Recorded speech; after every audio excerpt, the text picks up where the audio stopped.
Diet and sleep are the two huge buckets of mitochondrial health.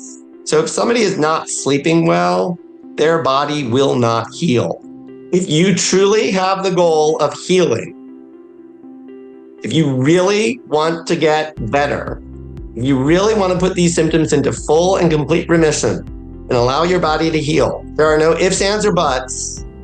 This must be your goal. So for people who are desperate to feel better now, for people who have crippling symptoms such as hallucinations or delusions, or chronic unrelenting pain, and they're like, give me the big guns now. I don't have time for this methodical kind of holistic approach. I don't want that. Just give me the big guns today. Then I might start with a ketogenic diet. Hi, I'm Dr. Joseph Withdrawal. It's my pleasure to be joined by Dr. Chris Palmer, who wrote the book Brain Energy, which is excellent. It has a kind of a unifying theory of mental illness in there, which is really unique. Rather than today's interview kind of being about going over that, large body of work, it's going to be more targeted for the audience that watches this channel, which is people coming off psychiatric medications and maybe people with brain injuries, neuropathic problems, sensory problems following drug use. So, Chris, I'm delighted to have you here. Thank you so much for agreeing to come along. And I'm just going to launch right into it. I mean, how do you think about your theory of brain energy and how it informs, helping people go through withdrawal? If it has been identified that maybe a medication has now kind of turned on them and it needs to come off and it's challenging, what do you think is the best way to integrate, brain energy and all of that into helping these patients succeed? I would say the first step is understanding at a very detailed level what exactly is causing symptoms. And so I actually like to get very granular, like all the way down to the cellular level. And if somebody is having symptoms, they can usually be lumped into one of two categories. Those categories, and I'm talking about abnormal symptoms. So I'm not talking about normal human suffering. I'm not talking about people getting anxious when they face anxious, situations, anxiety-producing situations.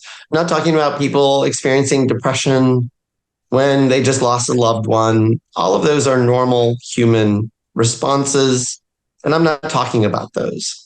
What I'm talking about are people who are having quote unquote mental symptoms, or psychiatric symptoms, or neurological symptoms. And as a rule of thumb, those symptoms can be lumped into actually probably three categories. And the three categories are that either nerves or pathways in the brain are overactive or hyperexcitable. And that means that people are experiencing sensations or experiences that they should not be experiencing.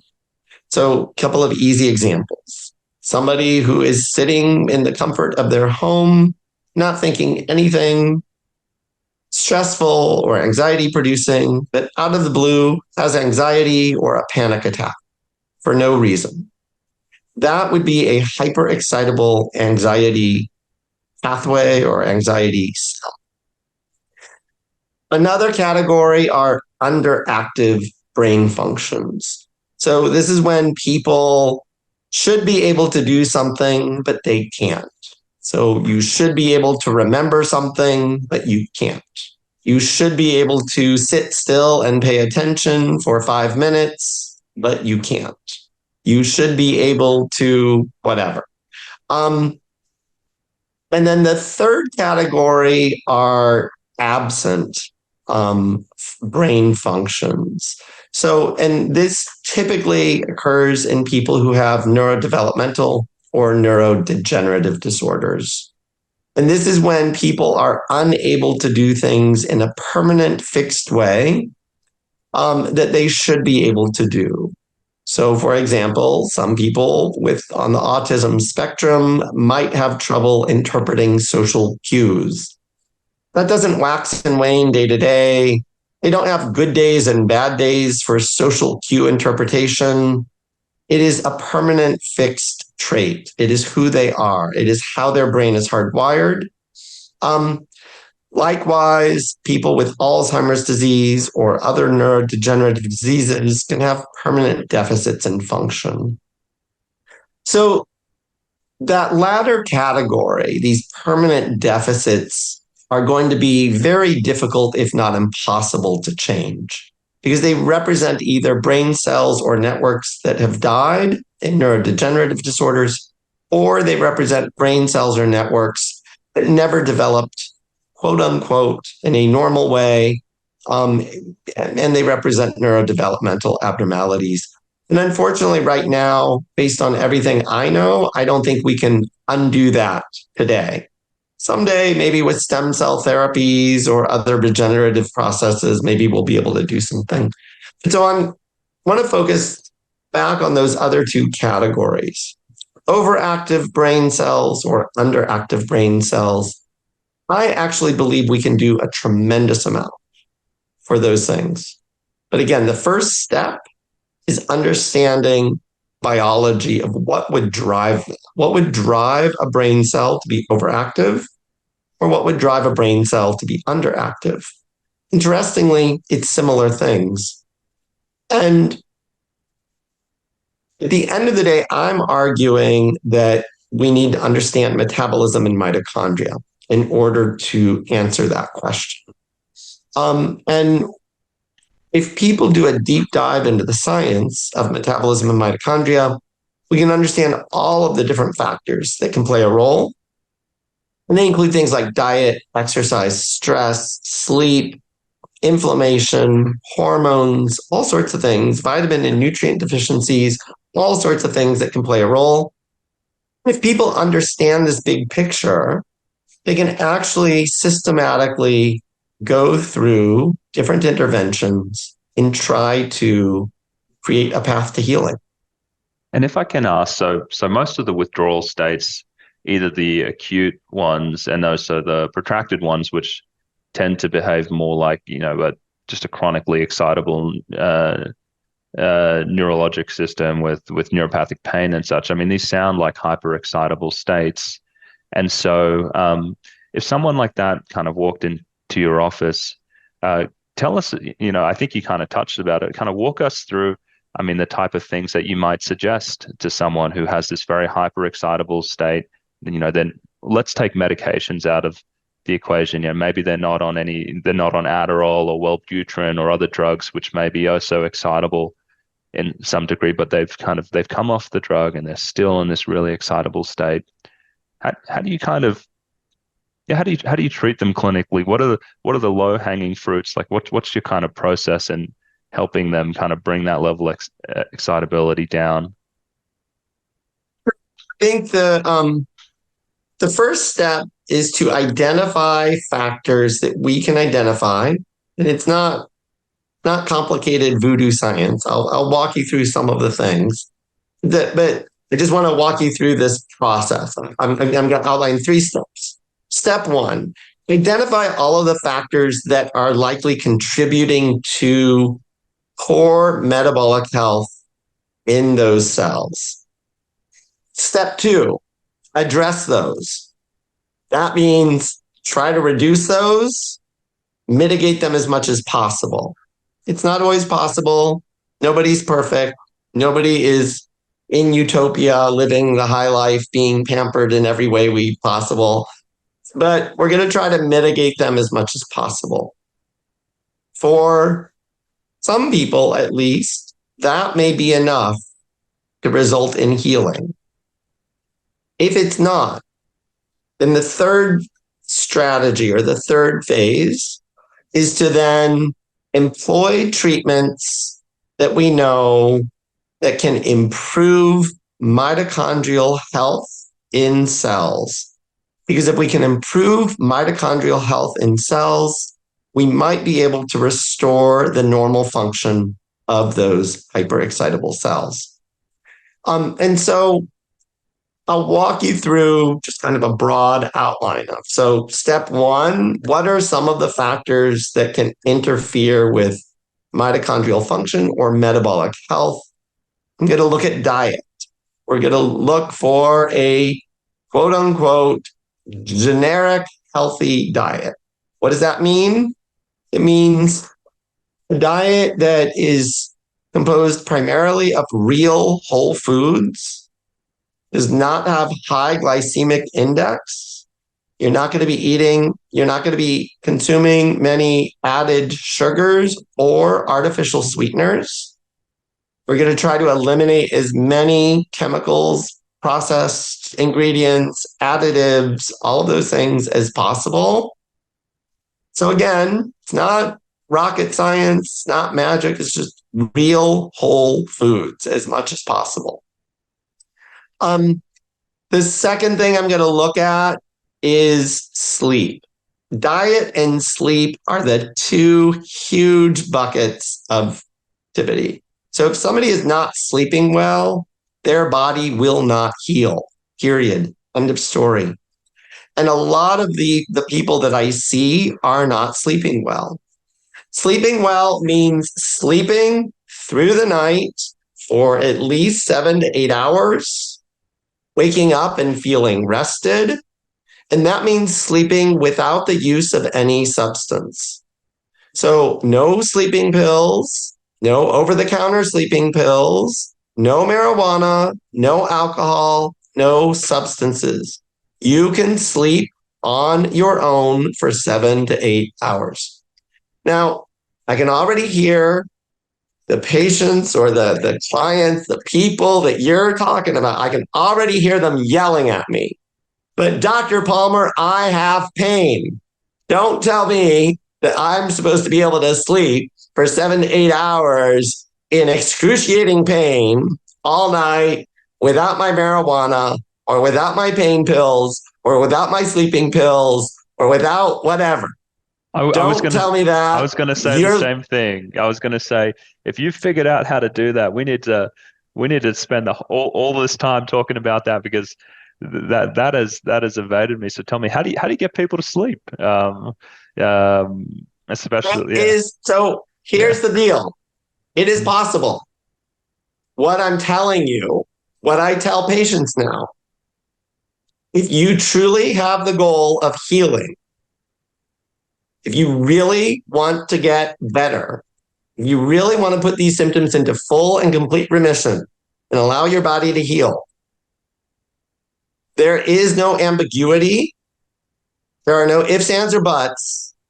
This must be your goal. If you refuse to make it a goal, I'm going to just tell you now, you are not going to heal. End of story. And I would let people know, if you're interested in getting better, this has to be a goal. I'm not saying it's going to be easy. I'm not saying we're going to do it overnight. I'm not even saying we're going to do it in 6 months. It may be a journey. It may be a long process, but it must be your goal. I'm not going to let people talk themselves into, but I deserve my oxycodone, I deserve my marijuana, and I deserve my sleeping pill at night because I'm in pain. What I'm telling you is those substances and the lack of normal sleep are impairing your ability to heal. You are stuck in a vicious cycle. And there is no way out of that vicious cycle unless you can get to normal, healthy sleep. So then I'm going to look at what I just alluded to. I'm going to look at all of the substances that people are using that they think they need, that are likely impairing their mitochondrial function and impairing their metabolism. And that includes alcohol, marijuana, all sorts of over-the-counter pills, prescription medicines, supplements. When people come to me with a list of 20 vitamins, supplements, herbs, and other things that they're taking to try to heal, Usually one of my goals is to get them off all of those pills as well. Because the human body is not made to be run on pills. The human body is made to be run on real things like food and oxygen and good sleep and relationships and exercise and sunlight and basic common sense, natural things. So those three, diet, sleep, substances, those are the huge category. For a lot of people, though, especially if they've had chronic symptoms, if they've been ill for a long time, I may want to do a pretty comprehensive assessment. Please start with a basic assessment of general metabolic health. So I'm going to look at liver function, kidney function, blood counts, inflammatory biomarkers, insulin levels or glucose levels. I'm looking for signs of insulin resistance because if people have high levels of insulin resistance, that is a sign that they are metabolically impaired, and then we can come up with strategies to address them. I might be looking for hormonal dysregulation or hormonal imbalances, thyroid hormone, testosterone, estrogen and progesterone in women, and other kind of hormone levels. Those are the big ones. I might be looking for. Do you ever supplement them, or do you mainly look at them for, I guess, as being maybe signs of metabolic, inefficiency in the body? I'm going to first understand. I'm going to do my best to try to understand what's causing them. So if somebody has low thyroid hormone, the most common cause of that is a disorder called Hashimoto's thyroiditis, which is an autoimmune disorder attacking the thyroid gland, and that means they don't have enough thyroid hormone. That person, at least early on in treatment, that person is almost definitely going to need thyroid hormone supplementation. There's almost just no way around it. Yes, we can introduce dietary interventions and other interventions that might, for some people, make a difference in that. But once it's started, it's unlikely that I'm going to come up with a natural remedy to get rid of their autoimmune disorder.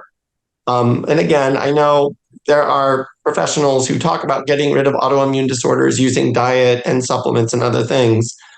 But at least to start the process, I'm going to try to balance the hormones. Same with testosterone in a male. With women, it gets more complicated with women, honestly, because birth control pills, for instance, some women will think that's balancing their hormones, but in fact, you're not getting the normal levels, you're not getting the normal fluctuations. And the large studies that we do have suggest that birth control pills are associated with higher rates of mental disorders and suicides in women than women who do not use birth control pills. So with women, it gets much more complicated in terms of estrogen and progesterone. But nutrient deficiencies, similar deal. Usually those can be corrected with diet, not always. There's a thing called pernicious anemia, where people can have an autoimmune disorder again that renders them unable to absorb vitamin B12. That person needs vitamin B12 injections. There is no better treatment for it than that, vitamin B12 injections, because their stomach doesn't allow for absorption of B12. If somebody has B12 deficiency, make no mistake, they can develop pretty much any mental symptom, depression, anxiety, hallucinations, delusions. They can develop chronic pain. They can develop a demyelinating disorder of their nervous system. They can develop symptoms of dementia. And the only treatment for that is replacement of B12. If that is not identified and corrected, that person will go on to live a miserable life and probably die of vitamin B12 deficiency. So with some of these things, it becomes black and white. No dietary intervention is going to correct that because, again, the person can't absorb the B12. And no other intervention, pills or otherwise, are going to address it. because the human body needs B12. So let me stop there. I mean, because we could talk about other cases where people have chronic inflammatory reactions, chronic infections, long COVID, all sorts of other toxoplasmosis, all sorts of other kind of things. Those start getting more rare. Although long COVID nowadays is not so rare, but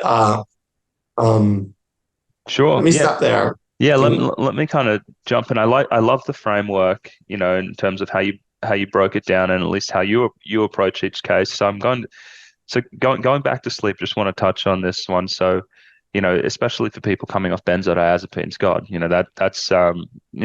that's challenging. So, if they've done CBTI and the other kind of psychotherapeutic interventions, am I right in, I mean, is your approach just generally to tell them, hey, you need to trust your body will resume natural sleep, this needs to be a priority, and there's no shortcuts really, like that's just, and you kind of have to just wait for it to naturally happen, and it's got to be a priority for you. I'm going to talk about sleep hygiene, sleep schedule. So they have to be on a regular sleep schedule. I'm going to really push light therapy in the morning.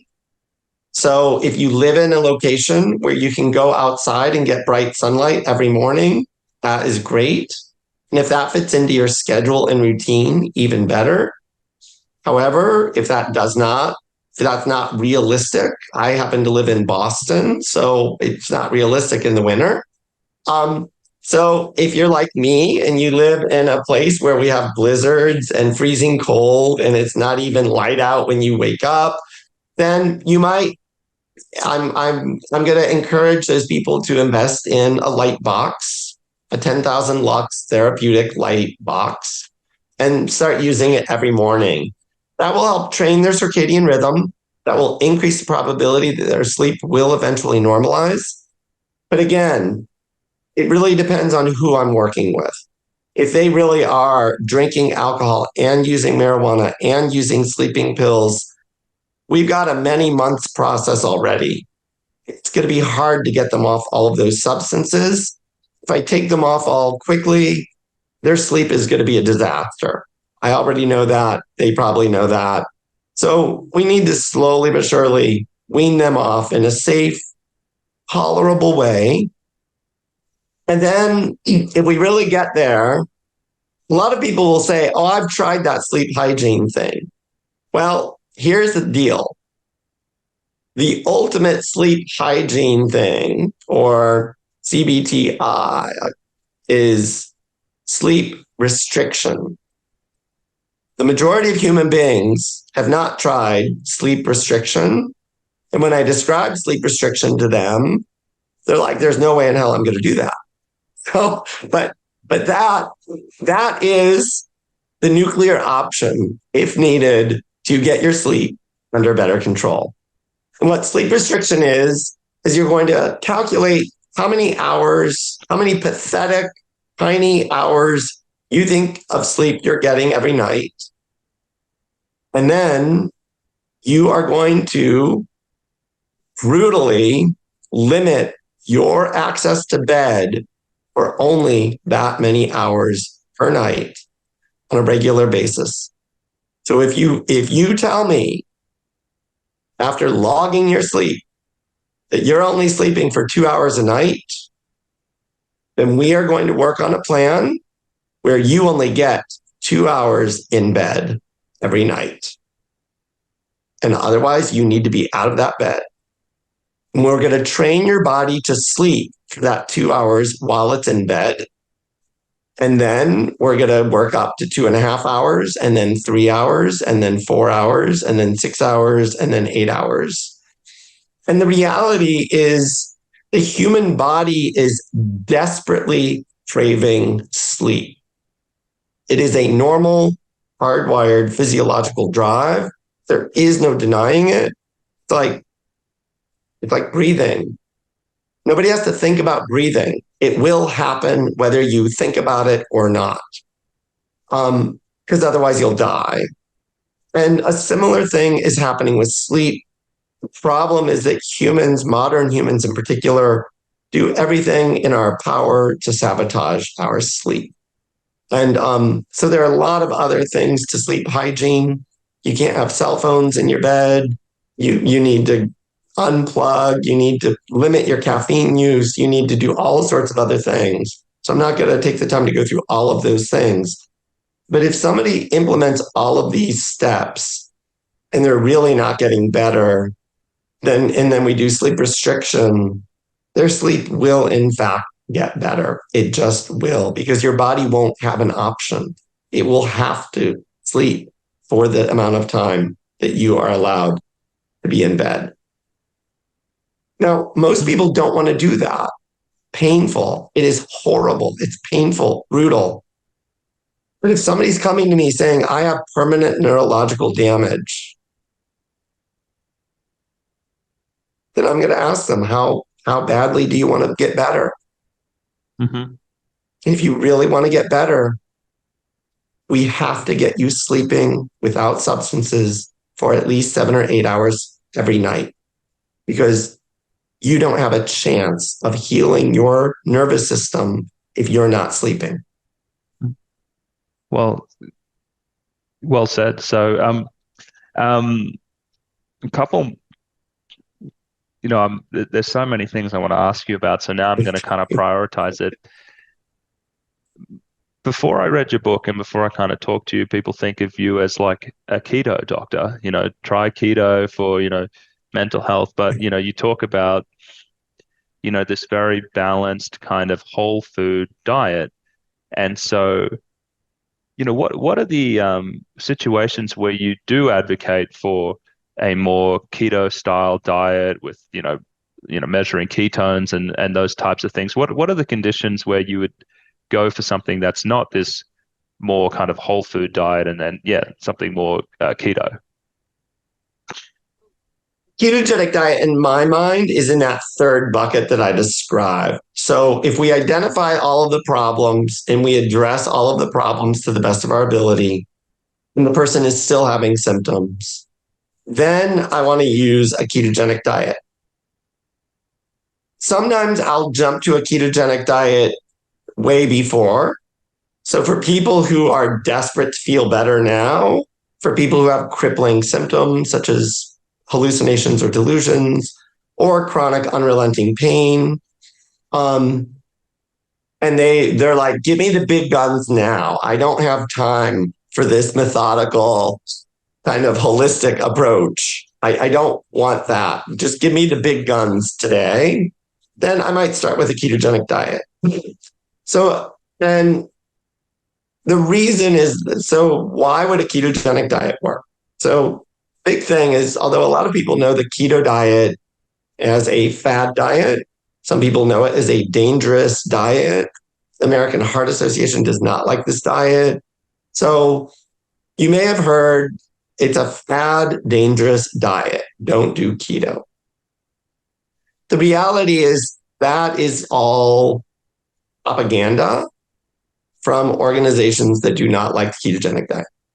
The ketogenic diet is one of the best studied dietary patterns for type 2 diabetes and controlling blood glucose levels. That comes from the American Diabetes Association. The ketogenic diet has dozens of randomized controlled trials for weight loss published in the best medical journals that we have available today. It is, in fact, an evidence-based treatment for weight loss. That is not a fad. That is not dangerous. Researchers measured safety of the diet in all of those trials.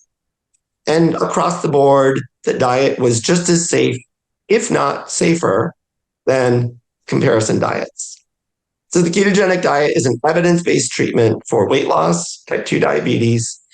And in fact, as a psychiatrist, I'm most interested in its use in epilepsy. It is a 100-year-old intervention. It was developed 100 years ago by a physician to stop seizures. And that is really important to this scenario that we're talking about. these people who are having mental symptoms, lingering mental symptoms, whatever they might be, and or people who are having chronic pain. Why is that important? Because we use epilepsy treatments for those conditions all the time in tens of millions of people. And when epilepsy medications fail to stop seizures, this diet can sometimes work and be extraordinarily powerful.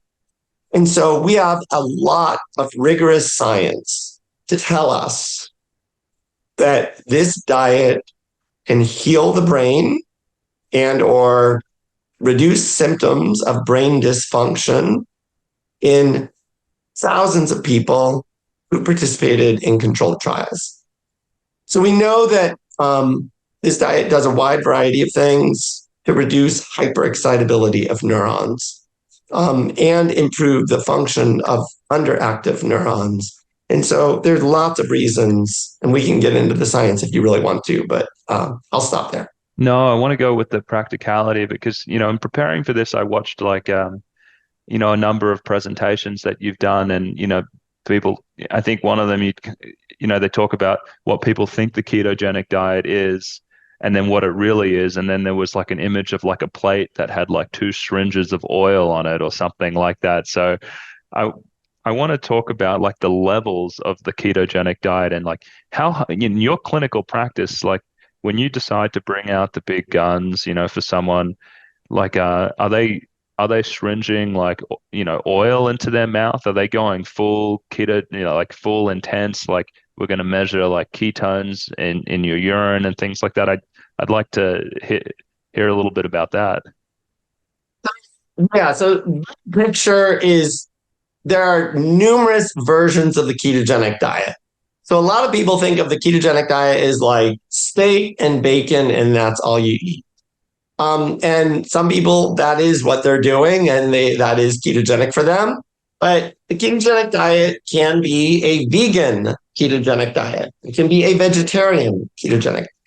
It can be an omnivore or a carnivore diet, meaning both plant and animal source foods and or all animal source foods. So there's a whole spectrum of what the ketogenic diet can be. So let me start there. There's also numerous food choices across different cultures. So you can have a Latinx flair to your meal choices. You can have an Asian influence. You can have a Western influence. You can all sorts of different types of food choices depending on spices and the foods that you're choosing. So that's the most important thing. The next step is that it really depends on the person who's doing the diet.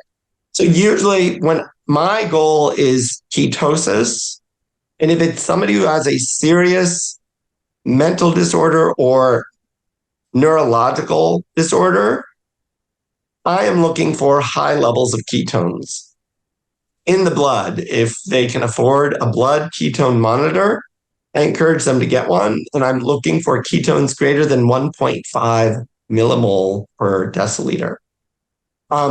So the meter will give you a number. We're looking for 1.5 to like 4, if you can get there. And what do different people need different diets in order to get there? That's the bottom line. If somebody is already taking medication, many medications can interfere with ketosis. Antipsychotics in particular can interfere with the production of ketones. They're raising your blood sugar. They're raising your insulin levels. Those are fighting against the effects of the ketogenic diet and what the ketogenic diet is trying to do for your body and brain. So if you're on antipsychotics, you're fighting an uphill battle. I'm just going to let you know that now. If a person is obese, it's actually really easy to get them into ketosis because they have so much adiposity or fat on their body. And we're going to tap into that. We're going to use that fat to get them into high levels of ketosis. Now, one of the benefits of that is that most people will lose weight. And that's if somebody's obese, it's usually one of their goals. They're like, hey, isn't this a weight loss diet? while we're addressing my neuropathic pain or my mental symptoms, let's lose some weight too. And that's easy to do. The more challenging situation is somebody who is thin. So somebody who's thin, it's going to be harder to get them into ketosis. And that means in order to get those ketone levels, those high ketone levels, they need low levels of carbohydrates and high levels of fat. And that's the person that I am going to be encouraging. Add MCT oil to your coffee, or just take a tablespoon or two of MCT oil once a day, twice a day, 3 times a day, if you can tolerate it. So that's the person that I'm going to have drinking oil, along with eating, high fat meals. But it's a range. Yeah. And from in your experience, how long does it, I don't even know if you can answer this, after someone kind of gets into ketosis, how long does it usually take to notice benefits if that is, the problem that's causing their symptoms? What do you see in your practice? Is it like, a week after they start the diet? Is it like a couple months afterwards? Where does it generally fall from what you're saying? So if it's somebody who has a serious mental health or neurological problem, I usually tell them, I want you to give the diet at least 3 months before you make a decision. And the 3 months is for two reasons. One is that for some people, it can take that long to get the clinical benefits. The other reason I say 3 months is because when somebody's doing the diet in the first month, they will often feel like they cannot sustain this diet for life or even for a year or two. It will feel too hard. They will be intensely craving carbohydrates and foods that they used to love. And it will feel like life is absolutely, utterly miserable without this food. I would rather have chronic pain than give up all of my delicious foods. And so I usually have this long conversation with people, and I let them know this is coming. You are going to experience this. You are going to think this. And I'm here to help you get through it. And I need you to start preparing yourself to get through it. And I need you to talk to all your family and friends, anybody who's going to support you on this journey. Talk to them and let them know. A week from now, I'm probably going to be begging for a bagel or ice cream or something else that I can't have. And you're going to get me through that. You're going to help me white knuckle it through that. You're not going to let me give in. The reason I say 3 months is because when people get to that 3 month mark, people who are telling me at week 2 or week 4, I'm sick of this diet. I hate it. Life is miserable. I'm done. I'd rather be dead than do this diet. I have people say extreme things like that. If I can get them to 3 months and the diet works for them and they're actually feeling better, at the 3 month mark, their cravings have completely vanished, usually. And that is when people will say, oh my God, I didn't know I could feel this good. This feels impossible. Like I didn't think that I could ever think this clearly or be this pain-free or have this much energy or be this motivated or have my mental symptoms go away, have my hallucinations or delusions or unrelenting depression or suicidality or crippling OCD. I didn't think it was possible for it to go away. And it's going away. And this diet isn't as hard as I thought it would be. Like, it's not that hard anymore. I haven't had my the foods that I thought I couldn't live without, I haven't had them in 3 months. And the way I feel is so much better that I think I can do this longer term. Um, I love that. Another thing you bring up in your book, and I want to ask you about is, do you have people, maybe especially people who are overweight, do it with an intermittent fast? Like, how do you, or is that for everyone? Do you say, hey, everyone should do an intermittent fast? Because I know you talk about the science of it gives, there's something about fasting which is rejuvenating to the body in terms of a maintenance function. But yeah, I'd like to hear your thoughts on intermittent fasting. How do you use that? Yeah. So again, it really comes down to individualizing it for the person in front of me. So a couple of people that I would not use intermittent fasting with, somebody who is already thin, certainly somebody who is underweight. I would never use fasting or intermittent fasting in that person. One of my goals with those people is to maintain or gain weight. And so, but they can still benefit from the ketogenic diet. So in those people, I'm going to encourage at least 3 meals a day, maybe even some snacks, high calorie, high fat. I want them gaining weight if possible. I'm going to appropriately figure out how much protein they need and can tolerate to maximize muscle mass and maximize muscle gain. Young children who are growing or adolescents who are growing, as a rule of thumb, I'm not going to have them fasting. Women who are pregnant or breastfeeding, as a rule of thumb, should not be doing a ketogenic diet or doing fasting. There can be exceptions to that in extreme cases. Those people need to work with medical professionals who really know what they're doing, because you should not be fasting or on a fasting mimicking diet if you're pregnant or breastfeeding. That's just a general rule of thumb.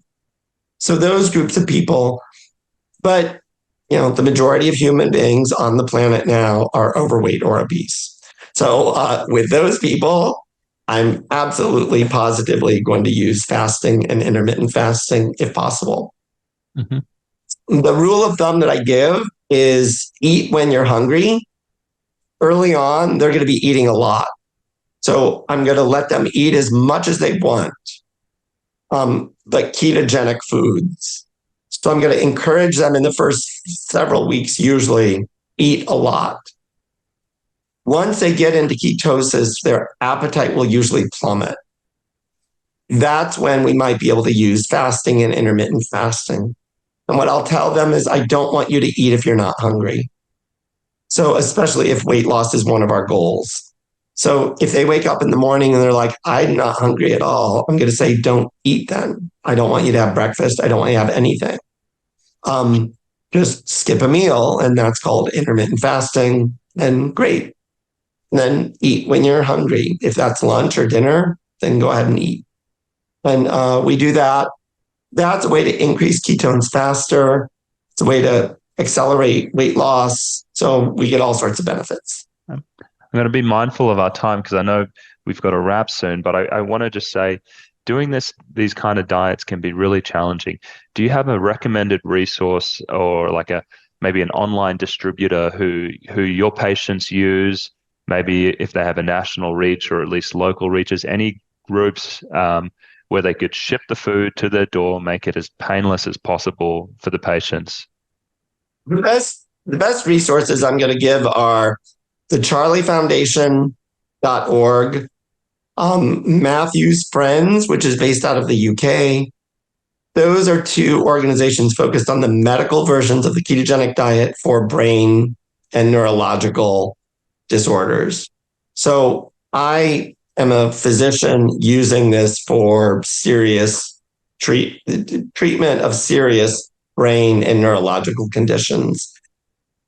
There are thousands of resources if you just want to lose a few pounds, or if you want to do keto for diabetes or other things.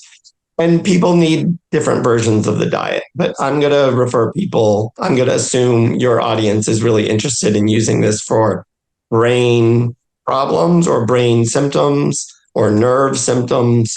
And so I want them to get the best, most accurate, medically evidenced information Yeah. for how to do the medical version of this diet. Yeah. No, I'll be using it. So I'm going to stop the recording now and just quickly say thank you.